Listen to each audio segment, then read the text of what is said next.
City cable న్యూస్కి స్వాగతం. ఇక వార్తల వివరాల్లోకి వెళ్తే, విద్యార్థి దశ నుండే యువతకు డ్రగ్స్ వల్ల కలిగే దుష్పరిణామాల పట్ల పూర్తి అవగాహన వచ్చేలాగా చేయాలని రాష్ట్ర హోంశాఖ మంత్రి వెంగళపూడి అనిత పేర్కొన్నారు. అంతర్జాతీయ మాదక ద్రవ్యాల వ్యతిరేక దినోత్సవం సందర్భంగా విశాఖ బీచ్ రోడ్లో బుధవారం నిర్వహిస్తున్న అవేర్నెస్ మార్చ్ను అనిత జెండా ఊపి ప్రారంభించారు. ఈ మేరకు మార్చిలో పాల్గొనే సుమారు 1000 మందితో అందరూ మాదక ద్రవ్యాలకు దూరంగా ఉండాలని ప్రతిజ్ఞ చేయించారు. అనంతరం కాళీమాత మందిరం నుండి వైఎంసీ వరకు మార్చ్ నిర్వహించారు. ఈ సందర్భంగా హోంమంత్రి అనిత మాట్లాడుతూ, తాను హోంమంత్రిగా ఛార్జ్ తీసుకున్న మరుక్షణం నుండి రాష్ట్రంలో గంజాయి, ఇతర డ్రగ్స్ను సమూలంగా లేకుండా చేయాలనే లక్ష్యంగా ముందుకెళ్తానని అన్నారు. అద్భుతమైన నగరంగా అభివర్ణించే విశాఖను డ్రగ్స్ ఫ్రీ సిటీగా చేయాలంటే పోలీసులతో పాటు ప్రతి వ్యక్తి, విద్యార్థి, యువత, ప్రజలందరూ తన వంతు సహకారం అందించాలని కోరారు. ఏదైనా సమాచారం తెలిసిన వెంటనే టోల్ ఫ్రీ నెంబర్ 14500 ద్వారా పోలీసులకు తగు సమాచారం ఇవ్వాలని చెప్పారు. యువత, విద్యార్థులు డ్రగ్స్కు దూరంగా ఉంటూ వారి భవిష్యత్తును బంగారు బాటలు వేసుకోవాలని, ఇప్పటికే డ్రగ్స్ నియంత్రణకు 55 రోజుల సార్వత్రిక ప్రణాళిక అమలు చేశామని అనిత తెలిపారు. ముఖ్యంగా యువతలో మాదక ద్రవ్యాల దుర్వినియోగం పెరుగుతోందని మరియు ఇది ఆందోళన కలిగించే విషయమని మేము గ్రహించాము. మాదక ద్రవ్యాల దుర్వినియోగాన్ని అరికట్టేందుకు సహకరిస్తామని ప్రతిజ్ఞ చేస్తున్నాం. మేము ఎటువంటి ప్రయోజనం కోసం ఏ విధంగానూ హానికరమైన లేదా చట్టవిరుద్ధమైన మందులను వినియోగించబోమని హామీ ఇస్తున్నాం. ప్రతి వ్యక్తిని, ముఖ్యంగా యువతను ప్రోత్సహించడం ద్వారా మాదక ద్రవ్యాల దుర్వినియోగం యొక్క దుష్ప్రభావాల గురించి మేము అవగాహన కల్పిస్తాం. తద్వారా భారతదేశంలోని యువత మాదక ద్రవ్యాల రహితంగా జీవించగలరు మరియు వారు సమాజంలో సృజనాత్మకత మరియు ముఖ్యమైన సభ్యులుగా మార్చవచ్చు. డ్రగ్స్కు దూరంగా ఉంటూ ఆరోగ్యవంతమైన జీవితాన్ని గడుపుతామని ఈరోజు ప్రతిజ్ఞ చేస్తున్నాం. వ్యవస్థని బాగు చేయాలంటే ఒక ఐపీఎస్ ఆఫీసరో, ఐఏఎస్ ఆఫీసరో కాదు, కింద స్థాయి నుంచి వచ్చిన ప్రతి పోలీస్ కూడా కమిట్మెంట్తో వర్క్ చేస్తేనే ఈ వ్యవస్థని మార్చగలం అన్న ఒకే ఒక మంచి ఉద్దేశంతో పనిచేయడానికి సిద్ధపడ్డ ప్రతి ఒక్కరికి కూడా శిరస్సు వంచి పాదాభివందనం చేస్తున్నా. మాకెందుకులే అనుకుంటే రేపు పొద్దున్న మీ ఇంట్లో అదే పరిస్థితి వచ్చినప్పుడు నువ్వు గగ్గోలు పెట్టడంలో తప్ప వేరే ఆప్షన్ కూడా ఉండదు. ఈరోజు స్కూల్ లెవెల్ నుంచి మోటివేషన్ అనేది జరగాలి. అందుకే ఎడ్యుకేషన్ డిపార్ట్మెంట్ వాళ్ళని కూడా నేను ఇన్వాల్వ్ చేయాలి అని చెప్పింది. ఎందుకంటే 5th class, 6th class, 10th class పిల్లలు వాళ్ళ భవిష్యత్తు నాశనం అయిపోతుంది. మీరు నమ్ముతారా? ఇప్పటికే ఒక జనరేషన్ నాశనం అయిపోయింది, ఒక జనరేషన్ పూర్తిగా నాశనం అయిపోయింది. ఇటువంటి సిచ్యువేషన్స్లో ఈ రోజు నుంచి కూడా మనం ఒక ప్రతిజ్ఞ చేసుకొని, ఎప్పుడండి 89లో అనుకుంటా, 1989లో అనుకుంటా ఈ అంతర్జాతీయ మాదక ద్రవ్య వ్యతిరేక దినోత్సవం మొదలుపెట్టారు. 89 నుంచి ఇప్పటి వరకు కూడా టెక్నాలజీ పెరుగుతూనే ఉంది, కానీ మనం ఇంకా అక్కడే ఉన్నాం. నేను ఇక్కడికి వచ్చేసరికి నేను సిపిగా చెప్పిన మాట వింటే ఆశ్చర్యపోయాను. 3 చెక్ పోస్ట్ల మల్టిపుల్ ఏరియాస్ నుంచి మీకు గాంజా సరఫరా అవుతుంది, ఇక్కడి నుంచే సరఫరా అవుతుంది అనే సంగతి తెలిసిన తర్వాత 3 చెక్ పోస్టులతో ఎంతవరకు వర్క్ చేయగలం? అట్ ద సేమ్ టైం మీ అందరికీ కూడా మన ఎలక్షన్ టైంలో మనం ఒక మెకానిజం యూజ్ చేశారు. ఎలక్షన్ కమిషన్ ప్రతి బూత్లోని కూడా కెమెరాస్ పెట్టారు. మీ మ్యాన్ పవర్ కూడా చాలా తక్కువ ఉంది. ప్రతి బూత్లో కూడా నేను అబ్జర్వ్ చేశాను. కెమెరాస్ పెట్టారు. కెమెరాస్ అన్నిటిని కూడా మానిటరింగ్ ఒక దగ్గర కూర్చొని కమాండ్ కంట్రోల్ రూమ్ లో కూర్చొని మీరు అందరూ కూడా మానిటరింగ్ చేశారు. ఆఖరికి మీరు ఎంత స్మార్ట్ గా వర్క్ చేశారంటే అక్కడ ఎవడైనా గలాటా చేసినా దాని ఎవిడెన్స్ బేస్ చేసుకొని కేసులు కూడా కట్టున్నారు. మరి ఈ రోజు గాంజా విషయంలో చెక్ పోస్టుల దగ్గర మనం అలాంటి మెకానిజం ఎందుకు పెట్టుకోలేకపోతున్నాం? ఆ మెకానిజం పెట్టుకోవడానికి మనం ఏం చేయాలి? చాలా మంది ఐటీ ఎంప్లాయీస్ ఉన్నారు, చాలా మంది సాఫ్ట్వేర్ ఎంప్లాయీస్ ఉన్నారు, ఎంతో టెక్నాలజీ ఉపయోగిస్తున్నారు. ఆన్లైన్లో మన షాపింగ్లు కూడా చేసేస్తున్నాం. ఆఖరికి ఎంత టెక్నాలజీ మనకి ముందుకెళ్తుందంటే మనందరం కూడా ఒక్కొక్క యాప్ చూస్తూనే ఉంటే తెలుస్తుంది. సో నేనేమంటానంటే ఈ రోజు అంతర్జాతీయ మాదక ద్రవ్య వ్యతిరేక దినోత్సవం సందర్భంగా ఆంధ్రప్రదేశ్లోనే కాదు ప్రపంచవ్యాప్తంగా ఉన్న తెలుగు వాళ్ళందరికీ కూడా నా హంబుల్ రిక్వెస్ట్, దీన్ని స్మార్ట్ వర్క్ చేయడానికి, మాదక ద్రవ్యాలు పట్టుకోవడానికి మీరు ఏదైనా యాప్ గనక డెవలప్ చేయగలిగితే మాకొక్కసారి చెప్పండి. దీన్ని ఎంత స్మార్ట్గా మనం పట్టుకోవచ్చు. ఈరోజు వాళ్ళు ఎంత తెలివితేటలు అయిపోయారంటే ర్యాపర్స్ దాని మీద ఏదో పౌడర్లు చల్లడం అంటే ఈవెన్ స్మెల్ కూడా చేయలేకపోతుంది. డాగ్ స్క్వాడ్ కూడా స్మెల్ చేయకుండా లేకపోయిన పరిస్థితిలో ఉంది. నగర పోలీస్ కమిషనర్ రవిశంకర్ మాట్లాడుతూ హోంమంత్రి ఆదేశాల మేరకు గంజాయి ఇతర మాదక ద్రవ్యాలను రాష్ట్రంలో పాటు నగరంలో కూడా పూర్తిగా నిర్వీర్యం చేయాలనే సంకల్పంతో అన్ని శాఖలతో సమావేశం ఏర్పాటు చేశామన్నారు. దీనిలో భాగంగా 100 రోజుల యాక్షన్ ప్లాన్తో నగర వ్యాప్తంగా గంజాయి ఇతర డ్రగ్స్ ను సమూలాలుగా అరికట్టే చర్యలు తీసుకుంటున్నామని తెలిపారు. Day against drugs and illicit trafficking. మీ అందరికీ తెలిసిన విషయమే, ఈ సమస్య ఇంత ఇంత ఇంత ఇంత పెద్ద యత్నంలో అయిపోయిందంటే previous speakers have all told how it is affecting the society. Honourable MLA Vishnu Kumar Raju garu చెప్పారు. దీంట్లో పోలీస్ డిపార్ట్మెంట్ మాత్రమే కాదు, all other departments, parents, teachers, Department of Education, Health Department, Transport Department, all these departments have to come under one umbrella and put in a very coordinated effort. అది చేస్తేనే మనం దీన్ని కంట్రోల్లో తీసుకురాగలుగుతాం are even full stop పెట్టగలుగుతాం. తెలిసి తెలియకుండా యువకులు కొంతమంది కడుపు కోసం అని చెప్పుకుంటారు, కొరియర్గా మన ఏజెన్సీ ప్రాంతాల నుంచి కొరియర్గా పని చేయడం. అసలు వాళ్ళు తాగరు, వాళ్ళు ఇటువంటి వస్తువులు తీసుకోరు actually. But as the previous speaker said, there is a demand side and the supply side, and మధ్యలో ట్రాన్స్పోర్ట్. సప్లై సైడ్ మనకు ఏజెన్సీ ఏరియాస్లో ఇది మంచి, దానికి ఈ గంజాయికి ఒక అనుకూలమైన వాతావరణం ఉండటం వల్ల అక్కడ ఇది బాగా పండించడం, that is the supply side. Additional DGP commissioner of police మరియు అదనపు జిల్లా మెజిస్ట్రేట్ డాక్టర్ ఏ రవిశంకర్ ఆధ్వర్యంలో నిర్వహించిన ఈ కార్యక్రమంలో అడిషనల్ ఇన్ఛార్జ్ కలెక్టర్ మైమూర్ అశోక్, టీడీపీ రాష్ట్ర అధ్యక్షులు Gajuwaka MLA Palla Srinivasarao, Visakha north MLA Vishnukumar Raju, joint commissioner of police doctor Fakirappa, crime DCP P Venkataratnam, drugs MD doctor S Vijay Kumar, నగర పోలీసు ఉన్నతాధికారులు, మహిళా పోలీసులు, హోంగార్డులు, పలు శాఖల విద్యార్థులు, ఇతర సిబ్బంది పాల్గొన్నారు. గత 5 ఏళ్ల వైకాపా పాలనలో ఆర్థిక శాఖ ద్వారా తీసుకొని వచ్చిన అప్పులపై ముఖ్యమంత్రి చంద్రబాబు నాయుడు త్వరలోనే శ్వేతపత్రం విడుదల చేస్తామని టీడీపీ జిల్లా అధ్యక్షుడు గండి బాబ్జీ పేర్కొన్నారు. బుధవారం టీడీపీ ప్రధాన కార్యాలయంలో ఏర్పాటు చేసిన మీడియా సమావేశంలో ఆయన మాట్లాడుతూ మాజీ ముఖ్యమంత్రి జగన్మోహన్ రెడ్డి అధికారంలో ఉన్నప్పుడు ప్రజలను మోసం చేసి రాష్ట్రంలో ఆస్తులను తాకట్టు పెట్టి ఎంత మేర అప్పులు చేశారనే దానిపై ఈ శ్వేతపత్రం విడుదల చేస్తున్నామని నిర్ణయించామని అన్నారు. అంతేకాకుండా పార్టీ కార్యాలయాల పేరుతో సుమారు 700 కోట్ల రూపాయలతో రాజుల ప్యాలెస్ను తలపించేలా కట్టడాలు నిర్మించారని మండిపడ్డారు. రాష్ట్రంలో ఉన్న 26 జిల్లాలకు సుమారు 10 జిల్లాల్లో ప్రైవేట్ వ్యక్తుల నుండి దౌర్జన్యంగా స్థానాలు లాక్కొని ఈ ప్యాలెస్ను నిర్మించారని తెలిపారు.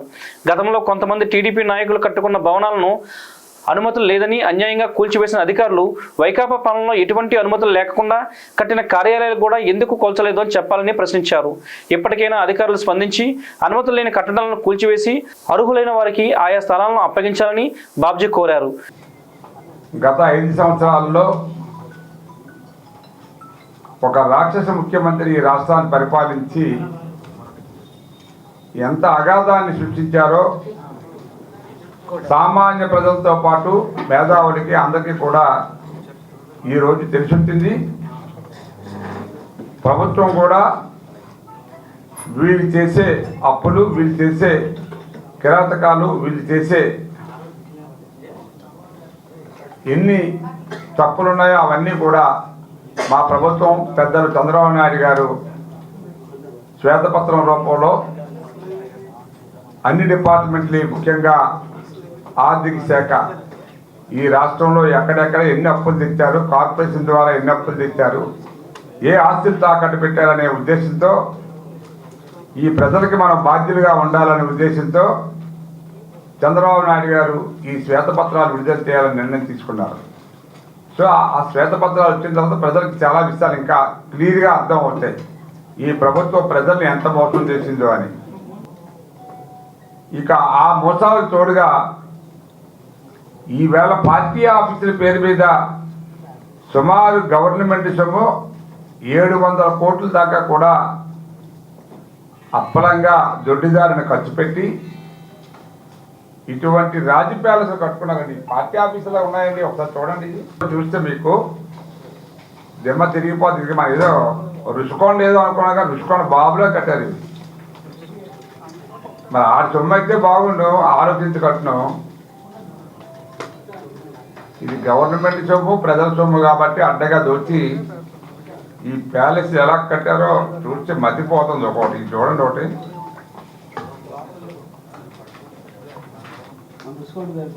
ఇది కాదు, ఇవన్నీ పార్టీ ఆఫీసులు. అంటే అతను పార్టీ ఆఫీసులు కూడా అతను పడుకొని ఎంజాయ్ చేద్దామని కట్టుకున్నాడు. మరి ఏంటో నాకు అర్థం కాలేదు. కానీ పార్టీ కార్యాలయంగా వాడుదాం అనుకున్నాడు. 26 జిల్లాల్లో సుమారు 10 జిల్లాల్లో అడ్డంగా పబ్లిక్ దగ్గర నుంచి దోచుకొని మరీ కట్టారు స్థలాలు, లాక్కొని మరి. ఈవేళ మీరు కొన్ని పేపర్లు మీకు చదివితే తెలుస్తుంది. ఒక్క ఒంగోలు తప్పితే ఈ రాష్ట్రంలో 25 కార్యాలయాలకి ఎటువంటి గవర్నమెంట్ పర్మిషన్ కానీ, ప్లాన్ కానీ, డబ్బు కట్టడం కానీ తీసుకోలేదు. ఎంత దౌర్జన్యం అంటే ప్రభుత్వం ఎంత దౌర్జన్యం చేసి బిల్డింగులు కట్టేసి పార్టీ కార్యాలయాలకు వాడుకోవాలని గవర్నమెంట్ ప్రాపర్టీని సుమారు 700 కోట్ల ప్రాపర్టీని దుర్వినియోగం చేస్తే, అంటే తన ఉద్దేశం ఏంటంటే ఈ జీవితకాలం నేనే ముఖ్యమంత్రిని, నన్ను ఎవడూ అడిగేవాడు లేడనే ఉద్దేశంతో చెలరేగిపోయి ఇటువంటి పనులు చేస్తుంటే ప్రజలకి తెలియాల్సిన బాధ్యత మా మీద ఉంది. మరి అధికారులు ఏం చేస్తున్నారో నాకు తెలియదు. ఇంతకాలం పర్మిషన్ లేకుండా మరి ఇక్కడ పీలా గోవింద్ గారి బిల్డింగ్ కట్టారు, పర్మిషన్ లేదని కొట్టేశారు సూపర్గా. మరి అక్కడ పల్లా శ్రీనివాస్ గారి బిల్డింగ్ కొట్టేశారు. మరి అధికారులు నేను అడుగుతున్నా, ఎందుకు ఇంకా భయపడుతున్నారు? మీరు ఇంకా నోటీసులు అవి ఇవి కాలక్షేపం చేసి వాళ్ళు కోర్టులకు వెళ్ళేదాకా మీరు టైం ఇస్తారా? ఇమీడియట్గా కొట్టి పడేయాలి. ఈవేళ ఈ కోడిగుడ్డు మంత్రి ఎల్లాల కబుర్లు చెప్తాడు. మరి ఆ కోడిగుడ్డు మంత్రి ఎన్ని రోజుల నుంచి ఆ బిల్డింగ్ కట్టుకున్నాడు పర్మిషన్ లేకుండా అద్దెలు వసూలు చేసుకొని అక్కడ ఆఫీస్ పెట్టుకొని గాజువాకలో నీతి కబుర్లు చెప్తారు మన దగ్గరకు వచ్చి.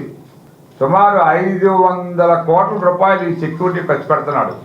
గవర్నమెంట్ ఒకవేళ ఇవ్వలేకపోతే నాకు అనవసరం, నాకు డబ్బుందనే మదంతో సుమారు 300-400 మందిని ప్రైవేట్ సెక్యూరిటీని కూడా పెట్టుకున్నాడంటే వాడికి ఎంత బలిసిందో మీకు అర్థమవుతుంది. డబ్బు కంటే నాకేముందిలే, డబ్బు నాకు లక్షల కోట్లు ఉన్నాయి, ఎవరు నన్ను ఏం పీక్తారులే అనుకుంటారు.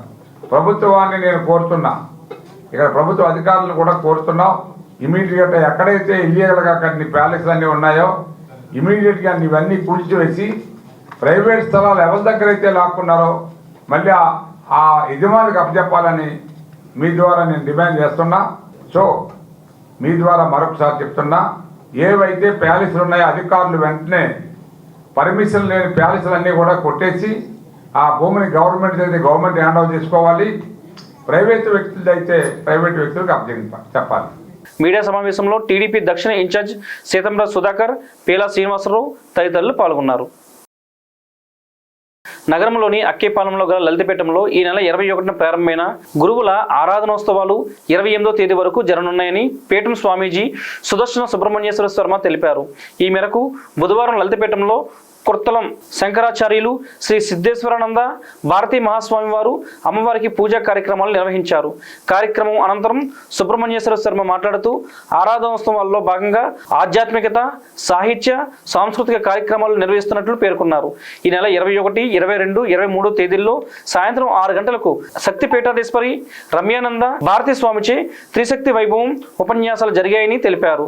ఈ నెల 24వ తేదీ సాయంత్రం శ్రీ సిద్ధేశ్వర భారతీ స్వామిచే జగద్గురు శంకర విజయంపై అనుగ్రహ భాషణం, 25వ తేదీన శ్రీ లలిత సహస్రనామ పారాయణం, సుహాసిని పూజా కార్యక్రమం నిర్వహించామని, 26వ తేదీ సాయంత్రం మీగడ రామలింగేశ్వర స్వామి బృందంచే భక్తి సత్కరణ నాటక ప్రదర్శన, 27వ తేదీ డాక్టర్ డివి సూర్యారావు ఆధ్వర్యంలో కవిత గోష్ఠి, 28వ తేదీన అక్కిరాజు సుదర్శన రామకృష్ణ నిర్వహణలో భవన విజయం సాహిత్య రూపకం ప్రదర్శన ఉంటుందని తెలిపారు. 28వ తేదీ ఉదయం అవక్తానంద మహారాజ్ ఆరాధన జరుగుతుందని తెలిపారు. అనంతరం భక్తులకు తీర్థ ప్రసాదాలు, అన్న ప్రసాదన వితరణ కావించారు.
यो वेदागोत्पद प्रोक्तो कस्य प्रहललीनस्य यः परस्य मे